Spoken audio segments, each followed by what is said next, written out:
Good morning everyone. तो अभी हो चुके हैं सुबह के 9 बज चुके हैं और मैं यहाँ पर सीमेंट को एक कट्टे में भर रही थी क्योंकि दिवाली का समय है गाइस। और हमारे घर में थोड़ी बहुत सफाइयाँ मैं ही कर रही हूँ, दिख तो नहीं रहा बट एक कोई नहीं। फिर हमारे घर पे आ गई एक छोटी सी प्यारी सी लड़की जिसको मैं नहीं जानती थी, बट वो हमारे घर से जा ही नहीं रही थी।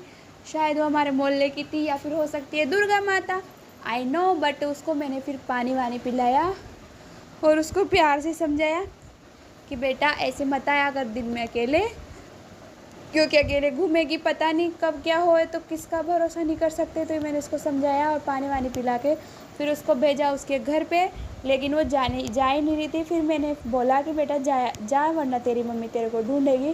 फिर बड़ी मुश्किल के साथ गाइस मैंने उसको भेजा और फिर वो बहुत प्यारी लग रही थी ऐसे तो, बट मैंने पानी वानी भी सब पिलाया क्योंकि मेरे को लगा कि शायद प्यासी थी, वो खेल रही होगी इसलिए वो हमारे घर पे आ गई और हमारे घर को जानती होगी। फिर मैंने मेरे देवर से बोला जो उसको छोड़ के आए उनके घर पे। उसके बाद बनाई मैंने खिचड़ी क्योंकि मेरे था संडे का उपवास, जो कि मैं हमेशा रहती हूँ 1 साल भर से रहती हूँ। फिर हमने खाई, हमारे भैया ने और हमने खाई खिचड़ी।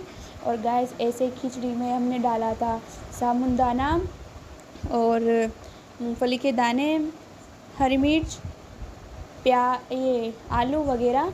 और उसके बाद हमने बनाई थी फलाहार की खिचड़ी और हम खिचड़ी खाकर थोड़ी देर आराम किया। उसके बाद फिर हमने थोड़ी बहुत वीडियो शूट करी थी गाइस।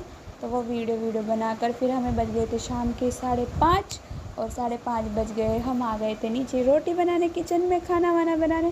फिर खाना वाना बनाने के साथ हमने बनाया था चावल, जिसमें डाली थी हमने मेथी। आई थिंक मेथी कोई खाता नहीं है, बट मेरे को कभी मालूम नहीं था कि चावल में मेथी वाला भी चावल बनता है।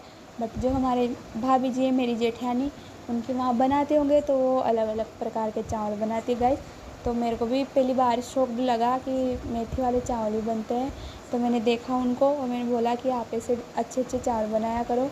तो ये मैं खिचड़ी खा रही हूँ अभी और उसके बाद भी आपको दिखाऊंगी मेथी वाले चावल, जो कि कैसा कलर था उनका और अच्छे लगे। वैसे तो थोड़े अच्छे लगे बट मैंने कभी नहीं खाए इसलिए मेरा मन नहीं था। तो देख सकते हैं आप, इनमें हमने डाली गोभी, उसके बाद मेथी और फिर चावल। तो तीनों को बघार के हमने अच्छे से फ्राई किया। उसके बाद ये पुलाव जैसे बने और तीखे वाले चावल। तो फिर हमने खाए, बट मेरे को इतना अच्छा नहीं लग रहा था क्योंकि मैंने कभी नहीं खाया था। और मैंने फिर रोटी बनाकर रोटी भी खाई थी। और गुड नाइट दोस्तों, ऐसे बनते रहे मेरे साथ मेरे ब्लॉग में। और ब्लॉग अच्छा नहीं लगे तो कमेंट में